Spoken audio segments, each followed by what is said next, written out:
요한복음 10장 22절에서 30절 말씀 우리 한 목소리로 함께 읽겠습니다.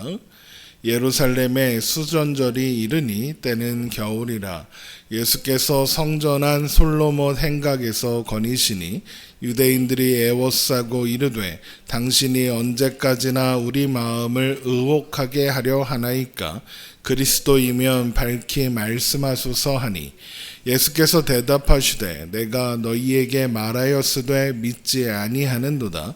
내가 내 아버지의 이름으로 행하는 일들이 나를 증거하는 것이거늘 너희가 내 양이 아니므로 믿지 아니하는도다. 내 양은 내 음성을 들으며 나는 그들을 알며 그들은 나를 따르니라. 내가 그들에게 영생을 주노니 영원히 멸망하지 아니할 것이요 또 그들을 내 손에서 빼앗을 자가 없느니라. 그들을 주신 내 아버지는 만물보다 크심에 아무도 아버지 손에서 빼앗을 수 없느니라. 나와 아버지는 하나이니라 하신대. 아멘. 수전절에 예루살렘으로 올라가신 예수님께서 성전한 솔로몬 행각을 거니실 때였습니다. 성전을 거니시는 예수님을 발견한 유대인들이 예수님을 애워싸고는 당신이 그리스도인지 아닌지 확실하게 밝혀라 라고 요구했습니다. 요한복음 10장 22절입니다. 예루살렘의 수전절이 이르니 때는 겨울이라 예수께서 성전한 솔로몬 행각에서 거니시니 유대인들이 애워싸고 이르되 당신이 언제까지나 우리 마음을 의혹하게 하려 하나이까 그리스도이면 밝히 말씀하소서 하니. 지금 유대인들이 예수님께 당신이 그리스도이면 밝히 말씀하소서라고 말하는 이유는 예수님을 그리스도라고 생각하거나 예수님께서 그리스도이심을 밝히시면 그것을 믿고 예수님을 따르겠다 이런 생각을 하고 있어서 예수님을 애워싸고 이런 말을 하는 것이 아닙니다. 이미 예수님을 애워쌌다라는 이 표현에서 예수님에 대한 저기가 드러나고 있습니다. 도망가지 못하게 예수님을 포위한 겁니다. 게다가 그들은 당신이 언제까지나 우리 마음을 의혹하게 하려 하나이까 라고 합니다. 이 말을 원어 그대로 직역하면 당신은 얼마나 오랫동안 우리의 생명을 제거할 겁니까? 라는 가 됩니다. 이게 무슨 말이냐 하면 우리가 너 때문에 화가 나 죽겠다 이런 의미입니다. 그러니까 예수님이 자신들을 화나게 한다, 성가시게 한다, 골치 아프게 한다, 짜증나게 한다. 그래서 우리 마음을 흔들리게 한다. 너 때문에 우리가 심란하다. 그래서 우리 마음을 의혹하게 하려 하나이까 라고 하는 겁니다. 그러면 그리스도이면 밝히 말하소서라고 하는 이 말의 의미가 뭐겠습니까? 정말로 예수님이 그리스도인지 궁금하겠습니까? 그게 아니겠죠. 그들은 이미 예수님을 귀신 들려서 미친 소리 하는 사람, 신성 모독하는 사람, 그래서 그리스도일 수도 없고 그리스도여서도 안 되는 사람으로 결론 내렸습니다. 그러면 이들이 어떤 의도로 이런 말을 하는 거겠습니까? 예수님의 입에서 스스로 내가 그리스도다라는 말이 나오게 하려는 겁니다. 그래서 어떻게 하려는 거겠습니까? 정죄하고 파문하려는 겁니다. 요한복음 9장 22절에 이런 말씀이 있었죠. 한 장 넘겨서 요한복음 9장 22절을 봅니다. 요한복음 9장 22절 그 부모가 이렇게 말한 것은 이미 유대인들이 누구든지 예수를 그리스도로 시인하는 자는 출교하기로 결의하였으므로 그들을 무서워함이로라.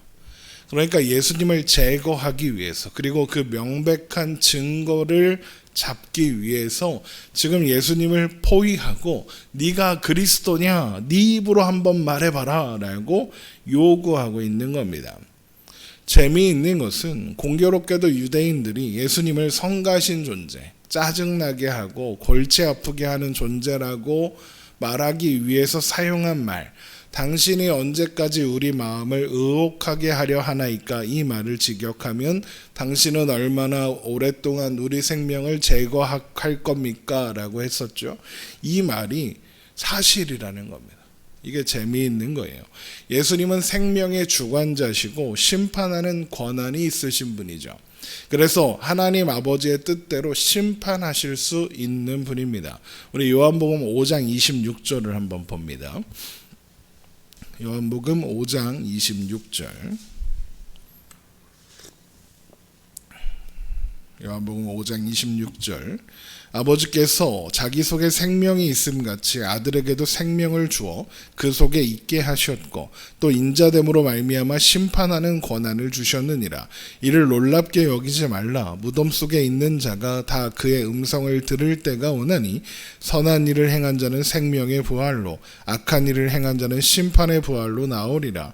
내가 아무것도 스스로 할 수 없노라. 듣는 대로 심판하노니 나는 나의 뜻대로 하려 하지 않고 나를 보내신 이의 뜻대로 하려 함으로 내 심판은 의로우니라 라고 예수님이 말씀하셨죠. 그래서 예수님을 믿는 자는 생명을 얻을 거지만 예수님을 믿지 않는 자는 죄 가운데 죽을 겁니다. 요한복음 8장 24절을 봅니다.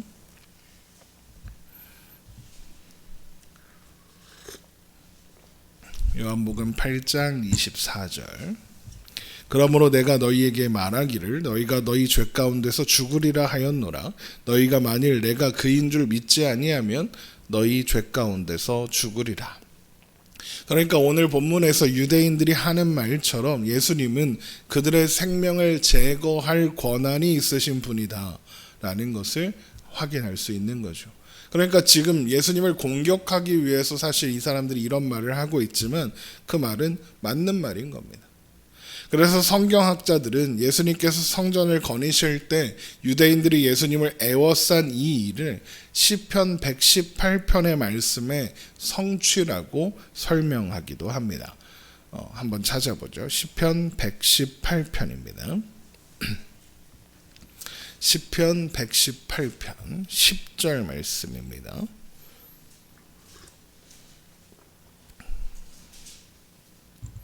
시편 118편 10절. 시편 118편 10절 말씀입니다. 문 나라가 나를 애워쌌으니 내가 여호와의 이름으로 그들을 끊으리로다. 그들이 나를 애워싸고 애워쌌으니 내가 여호와의 이름으로 그들을 끊으리로다. 그들이 벌들처럼 나를 애워쌌으나 가시덤불에 불같이 다 없어졌나니 내가 여호와의 이름으로 그들을 끊으리로다. 계속 애워싸고 애워쌌다라는 말이 반복되고 있죠. 그리고 조금 내려가서 27절도 봅니다. 여호와는 하나님이시라. 그가 우리에게 빛을 비추셨으니 밧줄로 절기 제물을 제단불에 맬지어다.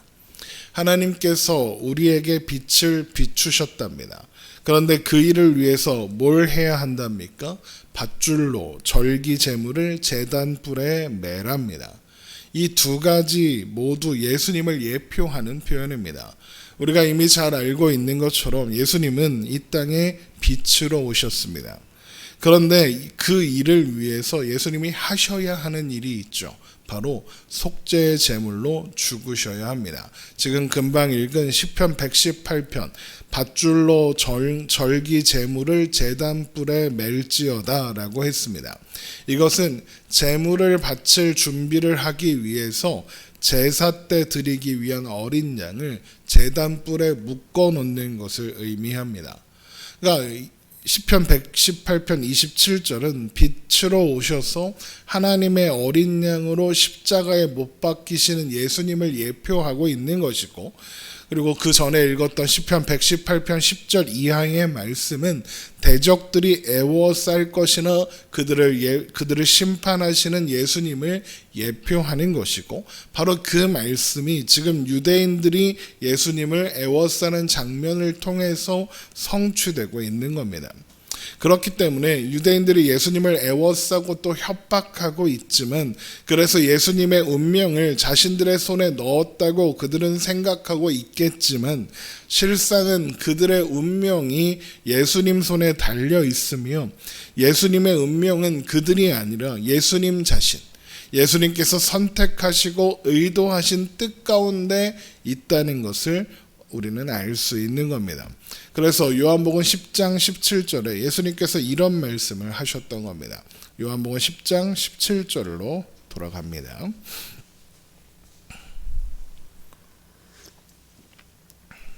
요한복음 10장 17절. 요한복음 10장 17절입니다.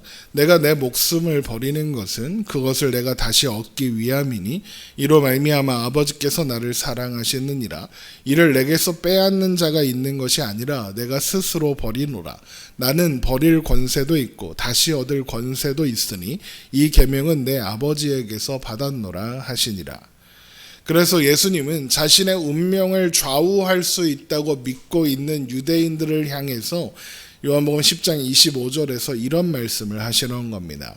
예수께서 대답하시되 내가 너희에게 말하였으되 믿지 아니하는도다. 내가 내 아버지의 이름으로 행하는 일들이 나를 증거하는 것이거늘. 먼저 이 말씀은 예수님은 한 번도 자신이 그리스도 메시아이신 것을 숨긴 적이 없다. 이미 충분히 알리고 가르쳤다.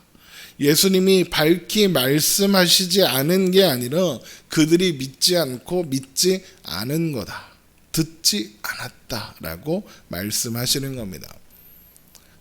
요한복음 10장 26절입니다. 너희가 내 양이 아니므로 믿지 아니하는도다. 그들이 믿지 않은 이유가 뭐랍니까? 너희가 내 양이 아니므로입니다. 그들이 믿지 않은 것은 증언이나 증거가 부족해서가 아니라는 겁니다. 예수님이 밝히 말씀하시지 않았기 때문도 아니라는 겁니다. 그들은 하나님께서 선한 목자이신 예수님께로 보내신 양들이 아니라는 겁니다. 그래서 그들은 양의 문을 통과하여 예수님의 목장으로 들어갈 수가 없는 겁니다. 양의 문이신 예수님을 통하지 않고는 하나님 나라에 들어갈 수 없는 거죠. 예수님은 예수님의 음성을 듣는 양들, 예수님께 속한 양들이 누구인지 정확하게 아십니다. 요한복음 10장 27절입니다. 내 양은 내 음성을 들으며 나는 그들을 알며 그들은 나를 따르느니라. 그들은 하나님께서 아들에게로 인도하신 자들이고 예수님은 그들을 하나도 잃어버리지 않고 빼앗기지 않고 구원하실 겁니다. 요한복음 10장 28절입니다. 내가 그들에게 영생을 주노니 영원히 멸망하지 아니할 것이요 또 그들을 내 손에서 빼앗을 자가 없느니라. 그들을 주신 내 아버지는 만물보다 크심에 아무도 아버지 손에서 빼앗을 수 없느니라. 예수님께 속한 자를 아무도 빼앗을 수 없다. 이것은 그들이 만물보다 크신 하나님께서 주신 자들이기 때문이며 그렇다는 것은 그들 모두 하나님 아버지께 속한 존재다라는 의미입니다. 그러므로 예수님과 아버지는 하나이십니다. 요한복음 10장 30절이죠. 나와 아버지는 하나이니라 하신대. 이것은 예수님과 하나님께서 가지신 뜻과 의도와 목적이 같으며 그렇기 때문에 하시는 일 또한 같다 이런 의미입니다. 아버지와 아들은 존재로도 또 그 하시는 일로도 완전히 하나이신 분이다라는 거죠. 그렇기 때문에 예수님 안에 예수 그리스도 안에 있는 자들은 그 운명에 있어서 언제나 안전합니다. 하나님의 양된 자리와 그로 인해 주어진 영원한 생명을 빼앗기지 않을 겁니다. 만물보다 크신 하나님께서 우리를 지키시기 때문이죠. 이 말씀은 믿는 자에게 아주 중요하고 효력이 있습니다. 날로 악해져가고 흔들리는 세상을 살아갈 용기를 주는 말씀이기 때문이죠. 그 어떤 것도 우리의 운명을 흔들 수 없고 그 누구도 우리를 하나님의 자녀된 자리에서 끌어낼 수 없습니다. 우리는 늘 우리가 살아가는 오늘에 일희일비할 수밖에 없는 존재입니다. 하지만 우리를 사랑하시는 하나님께서 우리를 끝까지 지키실 것이고 우리 안에 시작하신 일을 반드시 이루실 것이기 때문에 우리는 언제나 안전합니다. 혹 우리의 오늘이 엉망진창인 것 같아도 그런 오늘조차 합력하여 선을 이루게 하실 하나님의 주권과 섭리 안에 있습니다. 그렇기 때문에 결코 엉망진창이거나 실패가 아닌 겁니다. 그러나 믿지 않는 자들에게 이런 말씀은 아무 의미가 없습니다. 예수님이 그리스도인지 묻고 있으나 예수님이 진짜 그리스도인지에 관심이 없고 궁금하지도 않고 대적하는 것 자체가 목적인 유대인들처럼 말이죠. 그들은 율법을 지켜서 완전해질 수 있고 하나님은 그래서 자기들 편이라고 생각하고 있습니다. 그런데 그건 오늘날 많은 사람들이 운명은 스스로 개척하는 것이며 하늘은 스스로 돕는 자를 돕는다. 하늘은 내 편이다. 내가 긍정적인 사고와 내가 열심히 노력하면 하늘이 도와줄 거다. 이렇게 믿는 것과 비슷한 겁니다. 그러나 그들은 불안한 세상에서 그냥 불안한 채로 살아갈 뿐인 겁니다. 그러니까 예수님을 대적하는 겁니다. 불안하거든요.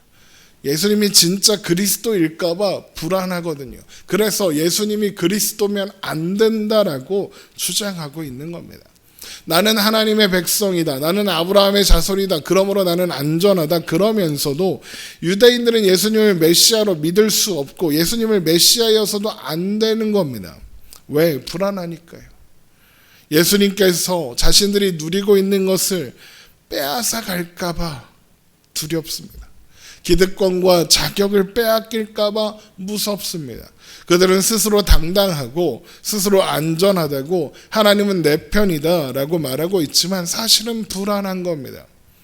그들은 자신들이 안전한지 불안합니다. 그래서 율법을 더 철저히 지키려고 애를 쓰는 겁니다. 그걸로는 부족해서 율법을 지키지 않는 사람들을 비난하고 공격해서 자신의 의로움을 증명하려고 애를 쓰고 있습니다. 그러나 그 이면에는 확신이 없어서 두려운 것이 있는 겁니다. 그들이 두려운 건 자기 자신에게 모든 근거와 자격을 두고 있기 때문에 그런 겁니다. 실수 하나가 자신들의 운명을 바꿀 수 있기 때문이죠.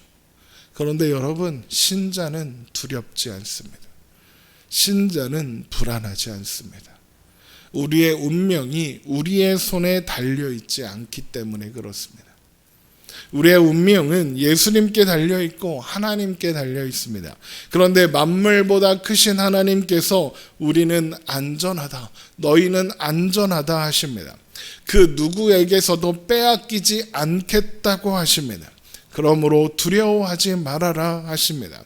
안식하고 평안하라. 하나님의 목장에서, 하나님의 나라에서, 푸른 초장 쉴 만한 물가에서 안식을 누려라, 평안을 누려라 하십니다. 우리 존재의 근원은 우리가 아니라 우리를 영원히 지키시는 만물보다 크신 하나님께 있는 겁니다. 여러분, 이것을 근거로 오늘도 평안을 누리며 우리는 소망 가운데, 기쁨 가운데 살아갈 수 있는 겁니다. 오늘은 2024년 새해를 맞이하는 첫 새벽 예배입니다. 새롭게 시작되는 한 해가 우리를 언제나 지키실, 언제나 안전하게 보호하실 하나님, 만물보다 크신 하나님 안에서 평안과 안식을 누리며 행복하게 살아가시기 바랍니다. 하나님께서 여러분이 행복한 것을 원하십니다. 하나님께서 그래서 여러분을 인도하시고 지키실 겁니다. 우리에게 주어진 그 오늘이 하나님께서 우리를 영원한 안식으로, 영원한 평안으로, 영원한 행복으로 인도하시는 하루라는 것을 기억하며 2024년 하루도 오늘들을 주님 안에서 살아가는 저와 여러분 되시기를 주님의 이름으로 축원합니다. 기도하겠습니다.